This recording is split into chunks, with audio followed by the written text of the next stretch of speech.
Bienvenidos todos a la Escuela Diocesana de Oración que preside y que imparte nuestro arzobispo.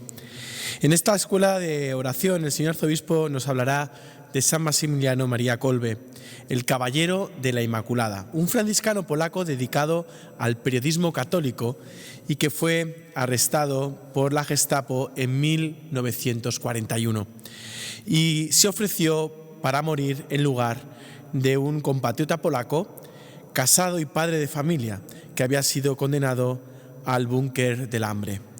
Cursó estudios de filosofía en la Universidad de Gerona en Roma, por la que se graduó en 1914, y de teología en la Facultad de Teología de San Buenaventura, en la misma ciudad, y terminó en 1919.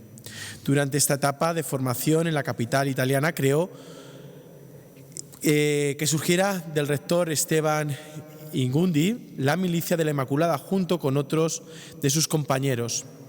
Fundada en 1917, la agrupación se extendía posteriormente por todo el mundo, también en nuestra archidiócesis. Investido sacerdote en 1918, de regreso a Polonia impartió clases de teología hasta que en 1922 inició su apostolado mariano con la revista que empezó a imprimir en Cracovia. Posteriormente se empieza a infundir por toda la ciudad, gracias a la ciudad de la Inmaculada que el propio Kolbe fundó a 40 kilómetros de Varsovia. En 1930 viajó a Japón, donde fundaría en la región de Nagasaki la segunda ciudad o jardín de la Inmaculada. Editó además una revista mariana en lengua nipona. Proyectó crear nuevas misiones marianas en Corea, China e India, pero diversas dificultades se lo impidieron.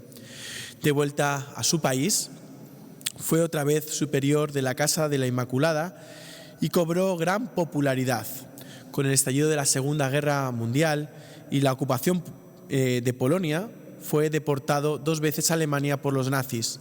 En 1941 fue confinado en el campo de concentración de Auschwitz, tristemente célebre por sus errores.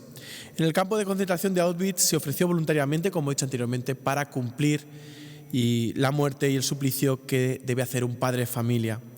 Kolbe murió de inanición en su celda, convertida hoy en un lugar de peregrinación, y su ejemplar sacrificio se divulgó por todo el mundo.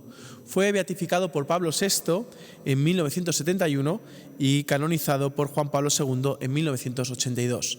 Escuchemos atentamente la catequesis que hoy nos imparte don Francisco. Creo que todos conocemos la vida de San Maximiliano Kolbe, el polaco franciscano conventual que muere en el campo de concentración de Auschwitz. Creo que todos lo conocéis. Es una figura colosal. ¿Cómo oraba este franciscano? ¿Cuál era su oración? Todos sabemos cómo fue la vida de este hombre. Como nos han presentado, él es polaco, vive en plena guerra mundial, Segunda Guerra Mundial, fue misionero en Japón, fundó la Milicia de la Inmaculada, pero nos vamos a acercar a su figura mirando al Señor, precisamente en este año dedicado a los pastores, a los sacerdotes. ¿Cómo oraba San Maximiliano Kolbe? ¿Cómo era su oración? Sabéis que una vez, estando allá en el campo de concentración de Auschwitz, van a hacer la cuenta de lo que faltaba allí y faltaba una herramienta, una pala, y entonces les ponen a todos firme y a todos le van preguntando que como no salga esa pala, como no, y van diciendo los números para que los mandaban a todos al búnker de la muerte, donde morían todos absolutamente de hambre, ¿no? Al final les ponían una inyección y morían, ¿no? Entonces, cuando llega el número de una persona que estaba al lado de San Maximiliano Kolbe y preguntan preguntan dicen el número y sale uno que dice: si soy un padre de familia, pero ¿qué va a ser de mi mujer, de mis hijos? Cuando le dicen su número y tiene que ir inexorablemente al búnker de la muerte. Y el padre Colbert, que está a su lado, le dice: no se preocupe, yo voy por usted. Y entonces le impresiona muchísimo a aquellos prisioneros. ¿Quién eres tú?, le dicen. Soy un sacerdote católico. Era franciscano, conventual, y le dice: soy realmente un sacerdote católico. ¿Cómo oraba San Maximiliano Kolbe en su monasterio, en su vida, en el convento, en Auschwitz, donde no sería fácil esa vida que lleva? Dicen que lo que más le impresionaba a los prisioneros era incluso cómo cantaba oraciones de alabanza, cómo invitaba a los que estaban allí en el búnker de la muerte y en el campo de concentración, cómo les invitaba a tener confianza en Dios y a esperarlo todo de su corazón. Indagando un poco en la espiritualidad y en la oración de San Maximiliano Kolbe, en esta escuela nuestra diocesana de oración, que tiene como objetivo aprender a orar orando, yo diría que la primera es que es una oración mariana. La oración de San Maximiliano Kolbe es una oración mariana. O sea, es una oración, como toda la oración cristiana, por supuesto, trinitaria, va dirigido al Padre, por el Hijo, en el Espíritu Santo, pero San Maximiliano Kolbe tiene, podríamos decir, una fuerte dosis mariana. Podríamos decir que es un enamorado de la Inmaculada. De él se cuenta que cuando era niño tuvo una visión, una aparición de la Virgen, dice una visión, en el cual la Virgen le presentó como dos rosas, ¿no? Una blanca y otra roja, ¿no? La blanca pues era la rosa de la pureza, de la inocencia, y la roja del martirio, ¿no? Y él dice que escogió las dos, ¿no? El amar a Dios, incluso si fuese necesario, con el derramamiento de su sangre. ¿Por qué digo que es una oración mariana? Porque probablemente una de las oraciones o de las frases más conocidas de San Maximiliano Kolbe, que va al Japón, que funda la ciudad de la Inmaculada, que funda también la milicia de la Inmaculada, es que él dice esta frase: cumplir con María, cumplir la voluntad de María, lo que la Virgen nos pide es cumplir la voluntad de Dios, porque, decía él, María no tiene más que una voluntad: hacer totalmente la voluntad de Dios. Es bellísima esta idea, ¿no? Lo cual ya significa que por parte de San Maximiliano Kolbe, su oración es una oración de confianza plena en la voluntad de Dios a través de la identificación con María, nuestra Madre, con la Inmaculada. Lo digo esto porque es preciosa esa idea que tiene él de una oración mariana, ¿no? Con tintes profundamente marianos, con tintes de la Inmaculada. Él va a decir: mira, la Virgen no cumplió en su vida más que la voluntad de Dios, no tuvo otra voluntad más que cumplir en todo: hágase en mí según tu palabra. Ella vivió prendada y sobre todo colgada de la voluntad de Dios. Por lo tanto, su oración le llevaba a una aceptación plena de lo que Dios quería para él. Lo que Dios quiera, como Dios quiera, cuando Dios quiera. Aún en medio, fijaros, de una terrible Segunda Guerra Mundial, en una Polonia invadida por los nazis, por los alemanes, en esos momentos, en una Polonia donde el sufrimiento era inmenso, en una Polonia donde realmente por su catolicismo y por su fuerza sabía él, cuando vivía allí en el convento con los frailes franciscanos, que en cualquier momento podían ir a por él, como fue así, ¿no? Él, primera clave, oración de San Maximiliano Kolbe. Casi como es santo se lo podíamos pedir también cada uno de nosotros, porque en definitiva cumplir la voluntad de Dios es el santo. La mejor definición de un santo es el hombre o la mujer que cumple en todo la voluntad de Dios, que lucha por cumplir esa voluntad de Dios. como decían los santos, lo que tú quieras, Señor, como tú quieras, Señor, cuando tú quieras, Señor.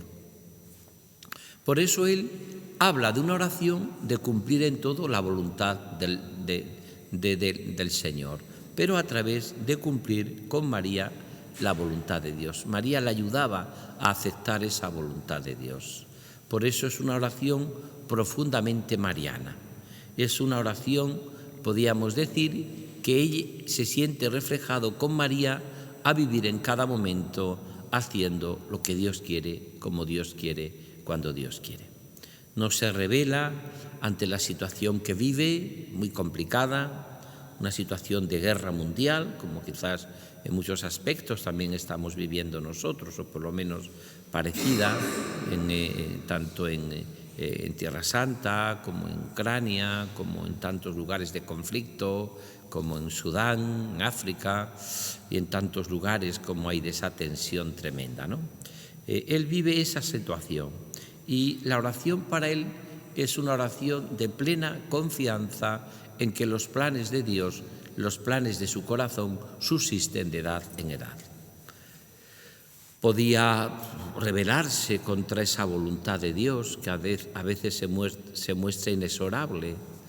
Podía en su oración soñar con tiempos mejores que los que él vive, tiempos dramáticos, complicados y difíciles, ¿no?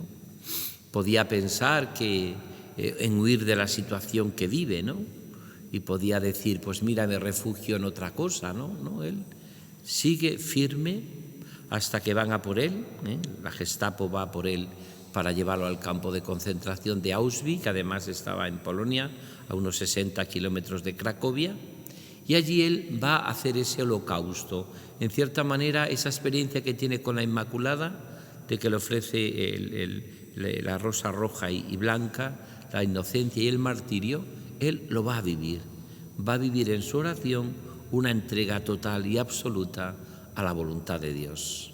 Él no tiene más deseo que vivir cumpliendo en todo la voluntad de Dios.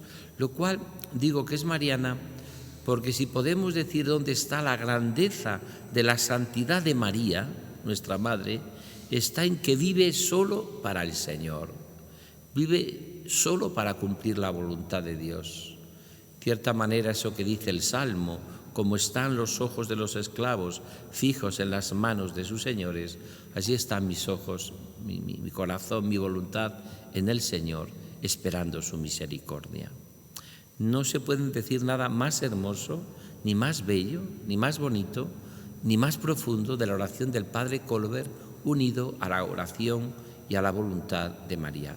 Vuelvo a repetir, porque en esto es muy cristocéntrico también el Padre Kolber, muy trinitario en su oración, porque él dice que cumplir la voluntad de Dios con María, porque María no tuvo más voluntad que la voluntad de Dios. Por eso él se unía a esa voluntad de María, que no tuvo más voluntad que cumplir en todo la voluntad de su Padre, a la cual le llamó hija, a su Hijo, al cual le llamó, a Jesús le llamó Hijo mío, y al Espíritu Santo, que se desposó con él para que verdaderamente en su seno virginal brotara la vida, brotara Jesucristo, que además también es el autor de la vida.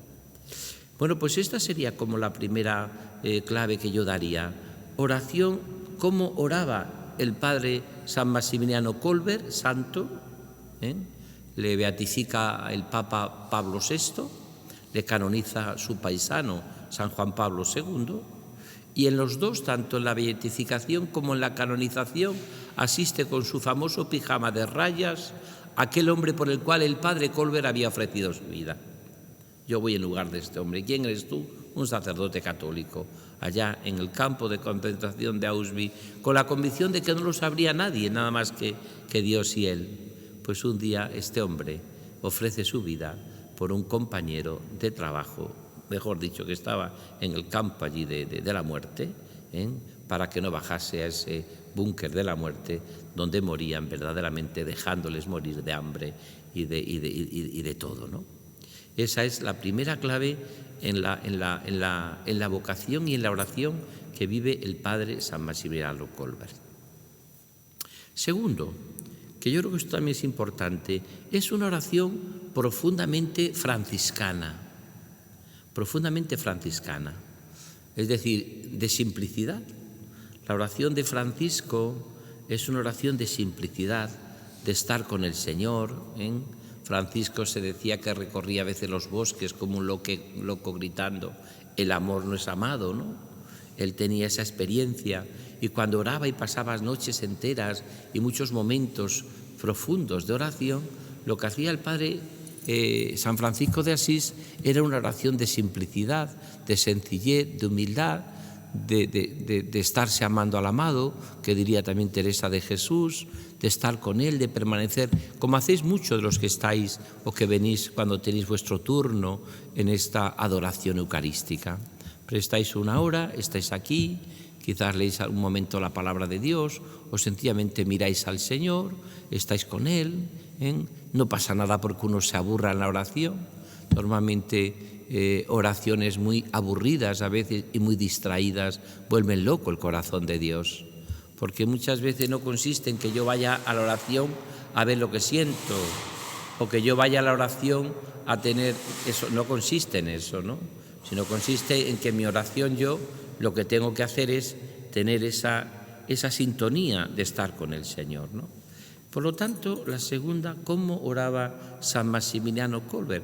Pues oraba como un franciscano, como un sacerdote franciscano que ha hecho un noviciado, que se ha formado, que ha tenido una gran dimensión en su vida de oración, que ha vivido mucho la simplicidad y la sencillez. Si algo ha caracterizado toda la oración de la tradición franciscana, como veíamos en San Pedro de Alcántara, en Francisco de Asís, en Santa Clara, en San Buenaventura incluso, aunque era un gran teólogo, pero sin embargo ellos vivían con esa profunda sencillez y simplicidad.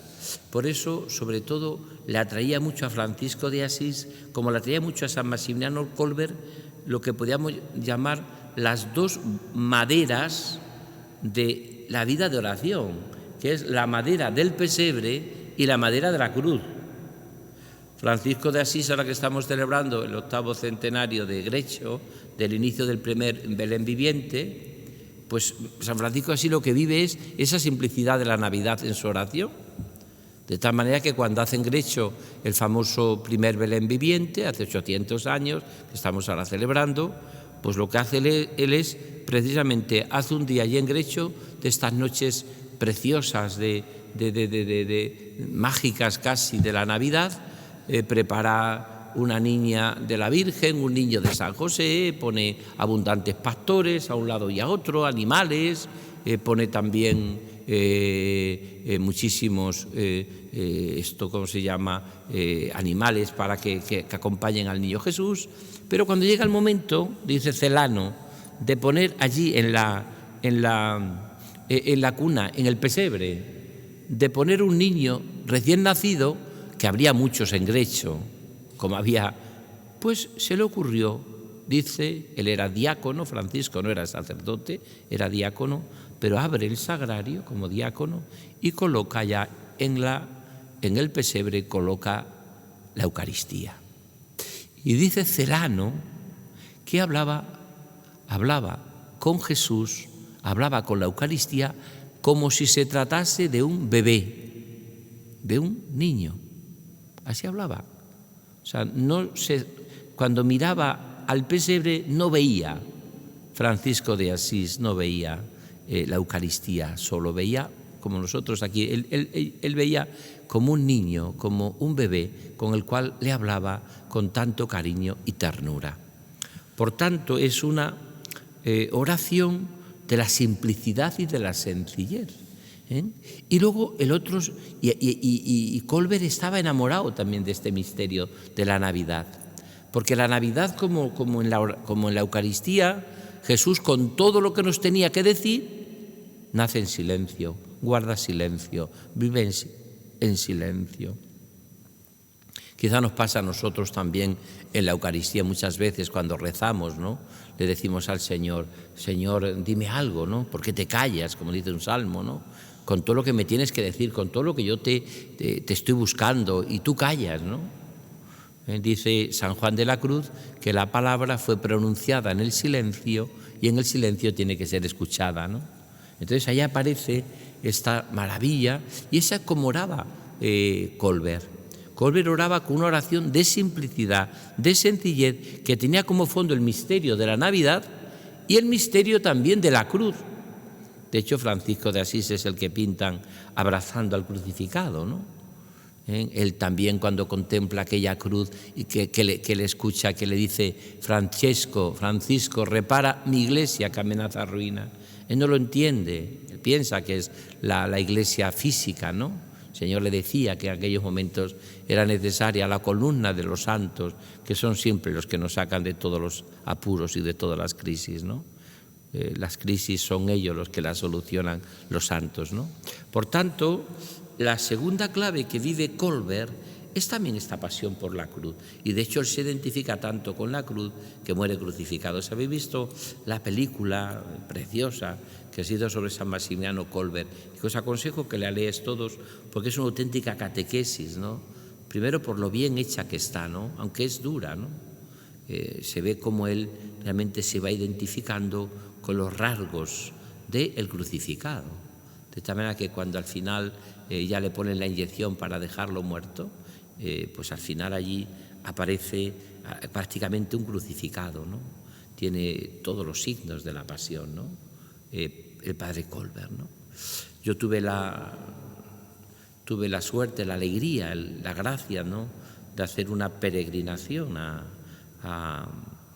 Polonia con una peregrinación diocesana.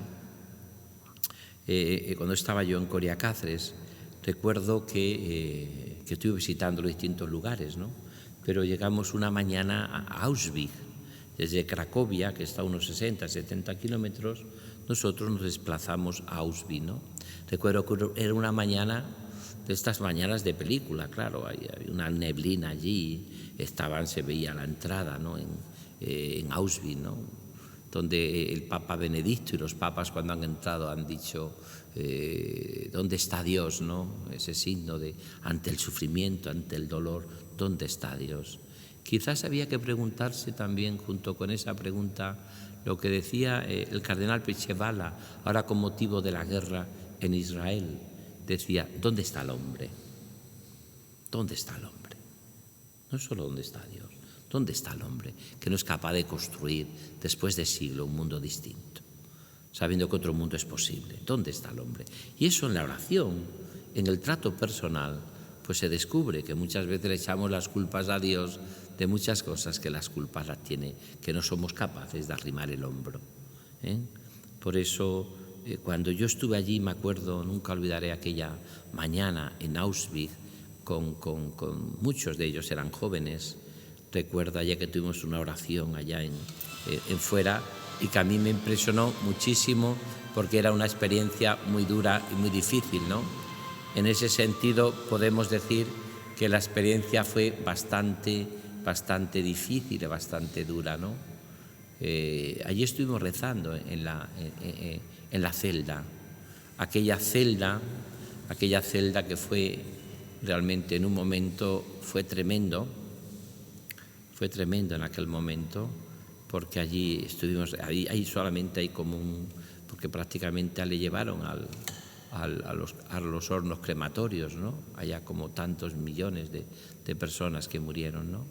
Pues allí estuvimos un rato rezando con ese silencio, ¿no?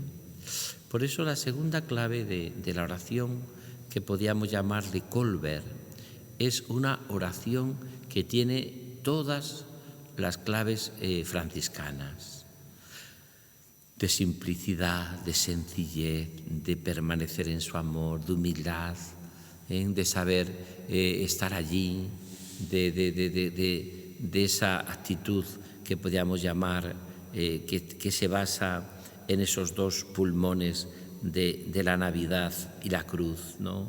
Con esos dos, podríamos decir, esas dos maderas que hacen que nuestra oración siempre sea pobre, ¿no? Pero pobre, pero necesaria, mirad. En quien el cristiano, decía Juan Pablo II, que deja de orar es un cristiano en estado de alto riesgo. alto riesgo para su fe, alto riesgo para su esperanza y altísimo riesgo para su caridad. Precisamente por esa sencillez y esa simplicidad que vive Colbert, es por lo que estoy convencidísimo yo que fue capaz de asumir el martirio en un ambiente hostil, complicadísimo, dificilísimo, donde él desarrolla una labor hasta que muere en aquel búnker de la muerte. Y tercero y por último, ¿cómo oraba Colbert? Una oración mariana, tejida de devoción y de amor a María, sobre todo cumpliendo su voluntad. Una oración profundamente franciscana con esa clave de sencillez, de humildad, de simplicidad, de estar con el Señor, de permanecer. Es verdad que no se puede dejar la oración a la improvisación, porque como decía también otro franciscano, el padre Larrañaga, ¿no? Quien deja la oración a la improvisación, que sepa que todo va a ser, también su vida va a ser improvisada y también su amor va a ser improvisado, porque uno no puede dejar la oración a lo que salga, a la improvisación. Como decían en aquel monasterio con mucha gracia, todo lo dejamos a la improvisación. Si sale con barba, San Antón, y si no, la Purísima Concepción. Pues uno no se puede dejar todo a la improvisación. Uno tiene que tener un dinamismo. La oración es un arte también, sobre todo si quieres dedicar todos los días un tiempo a estar con el Señor. Pero es verdad que cuando va pasando el tiempo, una persona que es orante, que es contemplativo, la oración se va simplificando. También pasa en el amor humano y pasa en el amor a los hijos y en el amor de esposos, ¿no? Conforme va pasando el tiempo todo se hace mucho más sencillo, mucho más simple, mucho más humano, mucho más, podríamos decir, de una manera como mucho más para estar en zapatillas en casa, ¿no? Segundo, que me parece que es clave, tercero, que me parece que es clave también, es una oración, la del padre Colbert, misionera. Él se va de misionero a Japón, él se va de misionero a extender la milicia de la Inmaculada, él funda allí la ciudad del padre Colbert, que es una ciudad donde tiene de todo y hasta bomberos. Pues ahora cuando vemos, por ejemplo, otras experiencias que se hacen que también son parecidas, esa ciudadela, no estoy pensando, por ejemplo, en las Mariápolis que hacen los focolares, pues ya el padre Colbert hace una ciudad de Dios, la ciudad de Dios podríamos decir, ¿no? O la ciudad de la Inmaculada. Él era muy de María, ¿no? Y hace una oración en ese sentido preciosa, ¿no? Una oración muy hermosa. ¿Por qué hace una oración muy hermosa? Porque podríamos decir que en esos momentos su oración es una oración que es totalmente misionera. ¿Cuál es la oración misionera? ¿Puede haber una oración que no sea misionera? Pues yo creo que toda oración es misionera y debe ser misionera. ¿Por qué? Porque a mí me preocupa mucho la salvación de la humanidad. Me preocupa mucho todos los hombres y mujeres que viven en todas las intemperies, en todas las periferias, ¿no? Puedo llamar yo a Dios Padre y no importarme mis hermanos. Claro. Pero el padre Colbert tiene una característica que hacen que su oración o su vida de oración tenga esa característica que me parece que es preciosa y fundamental, ¿no? Y es que la oración del padre Colbert es profundamente misionera, tanto que va a misiones a Japón en aquellos momentos, que no es como ahora, tanto que se mueve en clave misionera, tanto que tiene miles de iniciativas misioneras, lo cual viene a decir que es una oración fecunda, que es una oración que da fruto. Porque claro, San Juan de la Cruz, cuando introduce a los principiantes en la oración, a los que van progresando también en la oración, él viene a decir que hay como dos tipos de personas. Hay personas que piensan, dice San Juan de la Cruz, que rezan mal, que rezan muy mal, que no rezan bien, que no saben rezar. Y dice San Juan de la Cruz, no, rezan muy bien. ¿Por qué? Porque son personas que son fieles a la oración, que permanecen en el amor de Dios, que dedican el tiempo que tienen que dedicar a Dios, que se van planteando claramente la santidad. Por lo tanto, dice San Juan de la Cruz, oran bien. Su oración es misionera, es una oración que le importa a todo el mundo, que rezan por todo el mundo, ¿no? Y dice San Juan de la Cruz, curiosamente, en la introducción sobre la oración, dice él, y al revés, hay otros que piensan que oran muy bien y no oran bien. Y viene a preguntarse, y nos preguntamos nosotros, ¿cuál es la clave de discernimiento para saber si una oración es buena o no es buena? Claro, y no tenemos más que, podíamos decir, los frutos del Espíritu Santo como realidad de que mi oración es buena. Primero, sobre todo a través de las virtudes teologales. ¿Qué oración es buena? La que la hago con fe, la que aumenta mi esperanza y mi caridad. Esa oración es buena, porque yo lo que hago en la oración es ejercitar mi fe, ejercitar mi esperanza y ejercitar mi caridad. No hago más. Mi fe, porque estoy delante del Señor y hago continuamente actos de fe. Mi esperanza, porque sé que Él, a pesar de todo y de mi sequedad, Él está conmigo. Y como los rayos del sol, cuando me pongo en verano al sol, me acaba cambiando la piel, Él me acaba cambiando el corazón. Y por eso tengo esperanza de su acción. Y la caridad y el amor, porque Él va haciendo su obra de amor y me lleva a amar y a entregar mi vida por amor. Por tanto, y esto es clave, el discernimiento es las virtudes teologales a la hora de saber cómo va creciendo mi oración y si es misionera y si es fecunda, como diría Juan de la Cruz. Pero fijaros, hay otra serie de planteamientos para saber si mi oración es buena y es fecunda. ¿Sabéis cuál es? Los frutos del Espíritu, la paz. Normalmente Dios, cuando entra en un alma, da paz. Mi paz os dejo, la paz os dejo. Son lo que dice la Navidad, y paz en la tierra a los hombres que ama el Señor. La paz, pero la paz también, no solamente ahí, la paz también se da en el cenáculo después de la cruz y el sufrimiento, ¿no? Jesús, cuando llega allá, dice, paz a vosotros, paz a los de cerca, paz a los de lejos, mi paz os doy, mi paz. Es decir, es un planteamiento en el cual el Señor nos concede la paz. ¿Cómo sé yo más frutos si mi oración está bien?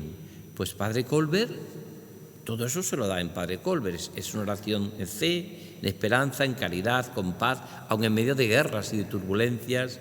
Es una oración que vive Colbert también, no solamente con paz, sino también el fruto del Espíritu Santo es la alegría. La oración produce alegría, aunque cuando tú lo estás viviendo y estás en sequedad y no sientes nada, tienes ganas de marcharte de la oración. Me levanto y me voy, esto no lo aguanto, tal. Pero luego tú te das cuenta que el fruto de la oración es la alegría, es la paz, es el amor. No solamente el amor de caridad, con mayúscula, sino también que tú te das cuenta que se va abriendo en tu corazón la capacidad de amar. La capacidad de amar. Y sin darte cuenta, pues estás viviendo, como el Padre Colbert, un amor como a lo tonto, pero entregando tu vida como lo hace él en aquel campo de concentración de Auschwitz, donde entrega su vida por amor al Señor, a la Iglesia, a su pueblo, por amor a toda la humanidad, con esa dimensión tan preciosa misionera. Pues vamos en estos momentos vamos a meditar y vamos a saborear y a gustar esta oración del Padre San Maximiliano Kolbe, polaco, franciscano conventual, que muere en el campo de concentración de Auschwitz en plena Segunda Guerra Mundial y que nos recuerda algo precioso en ese momento, que nadie tiene amor más grande que el que da la vida por sus amigos. Pues vamos a pedirle al Señor de todo corazón que nos ayude a vivir esta clave. ¿Cómo oraba el Padre San Maximiliano Kolbe? ¿Cómo oraba él? Una oración mariana, una oración que le llevaba profundamente franciscana de simplicidad y sencillez, y una oración que le lleva sobre todo a dimensión misionera, a llevar hasta el último confín del mundo el amor redentor de Cristo.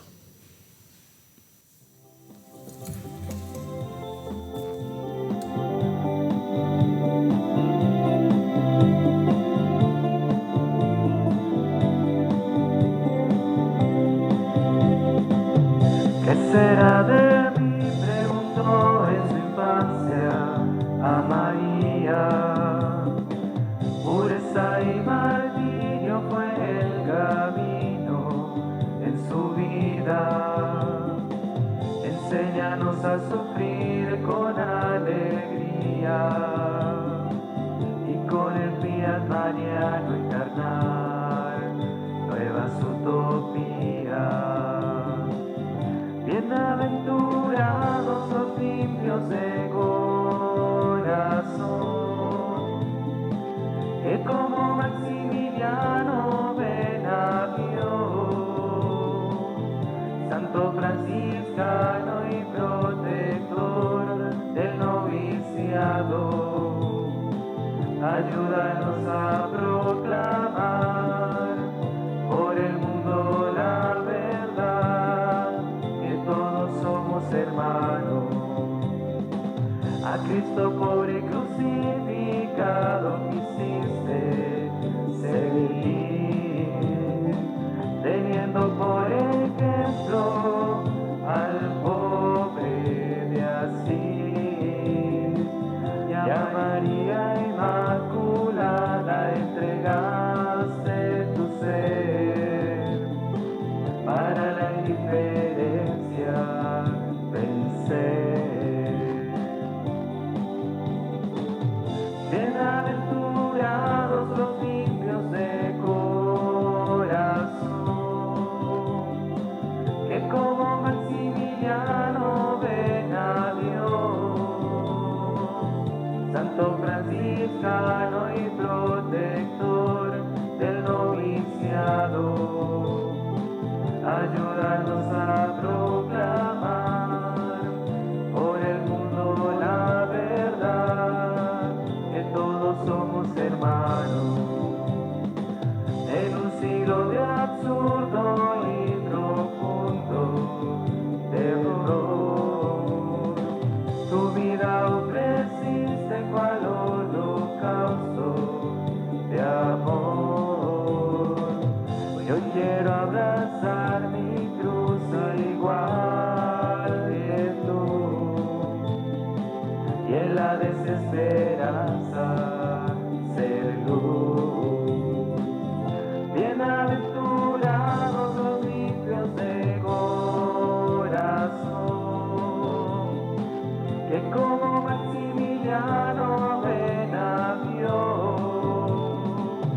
Santo franciscano y protector del noviciado, ayúdanos a proclamar por el mundo la verdad, que todos somos hermanos.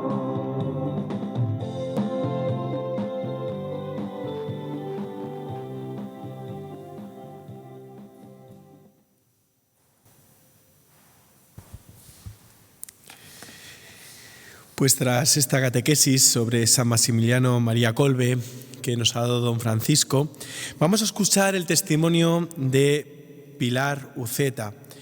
Es ingeniera técnico industrial y trabaja en Madrid en informes técnicos de instalaciones de edificios y en asesoramiento energético. Está casada desde hace 25 años y tiene 3 hijos. Y pertenece a la parroquia de San Juan de la Cruz de aquí de Toledo. Y como vimos la semana pasada, pues viene como hermana, como familiar del sacerdote Juan Manuel Uceta, que la semana pasada pues escuchábamos su testimonio. Escuchemos atentamente.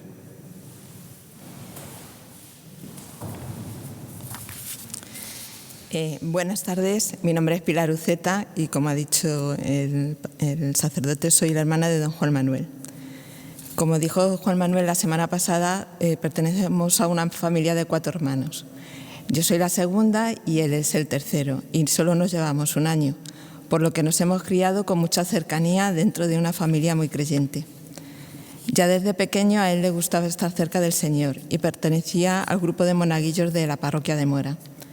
Por eso, cuando surgió su vocación, que fue muy temprana, él estaba en 8º de GB, en la familia se vivió con naturalidad. Pero por nuestra edad, en aquel momento, pues yo no era muy consciente de lo que esa vocación implicaba.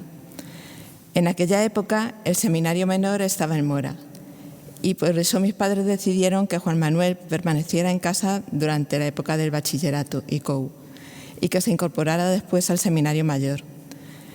Por un lado, él pudo participar en todas las oraciones y charlas del seminario y le llamaban el seminarista externo. Y por otro lado, esto permitió que nosotros pudiéramos mantener nuestra vida familiar durante unos años más. Cuando se incorporó al seminario mayor, empecé a ser consciente de lo que suponía la vocación al sacerdocio. Para él, una entrega total al Señor de su vida y para su familia, una pequeña renuncia a él. En un primer momento lo sentí con cierta tristeza porque notaba su ausencia, pero poco a poco me fui dando cuenta del don que supone tener a un sacerdote en la familia. Su formación y las visitas de los compañeros seminaristas y sacerdotes a la casa de mis padres fue motivo de enriquecimiento de nuestra vida espiritual, de abrirnos a otros caminos o realidades de la Iglesia que no conocíamos.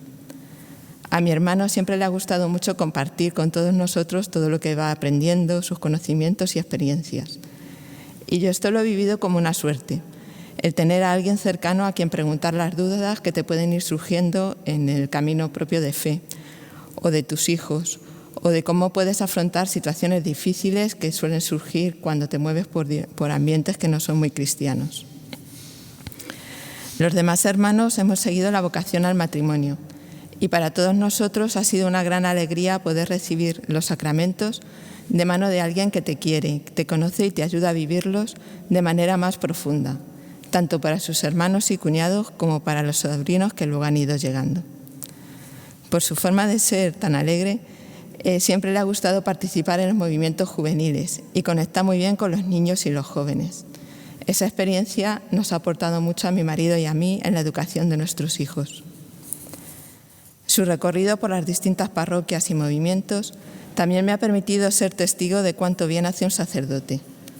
Muchas veces me presentan a personas y les dicen, es la hermana de don Juan Manuel.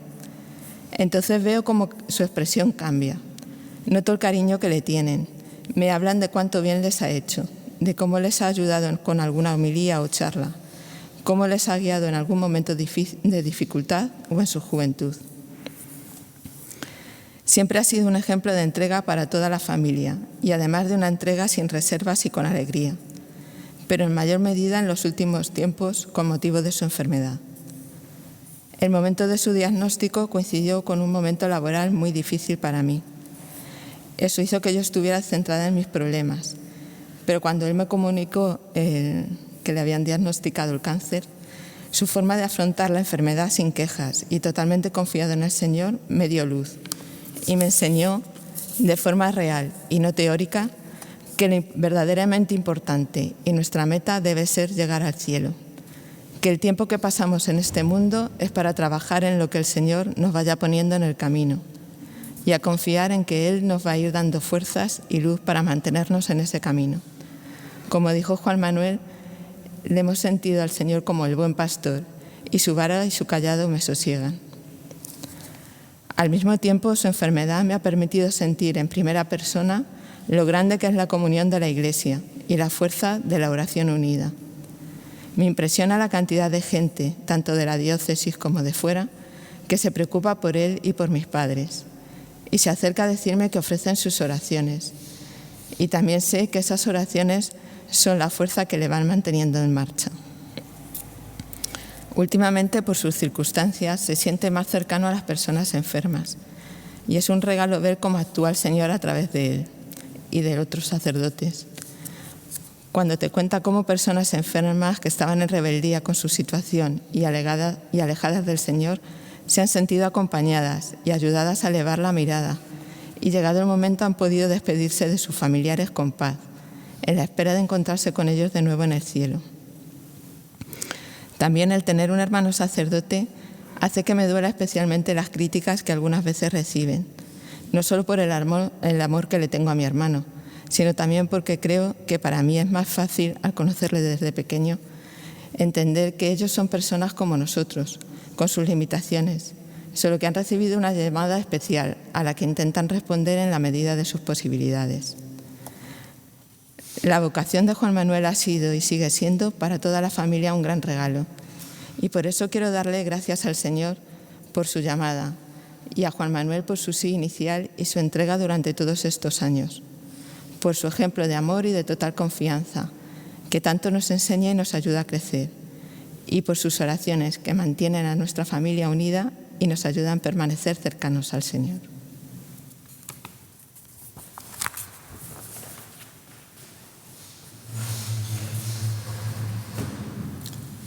Ante el testimonio de esta hermana tan querida de nuestro querido Juan Manuel Uceta, pues aquí también están sus padres, pues nosotros sentimos la alegría y el gozo de una familia que vive con gozo esa vocación sacerdotal de su hijo o de su hermano. Y sobre todo, pues también en hoy que hemos hablado del testimonio de San Maximiliano Kolbe, que vive también una situación de cruz y de sufrimiento, saber descubrir en medio del sufrimiento y del dolor la experiencia de la cercanía y del amor de Dios.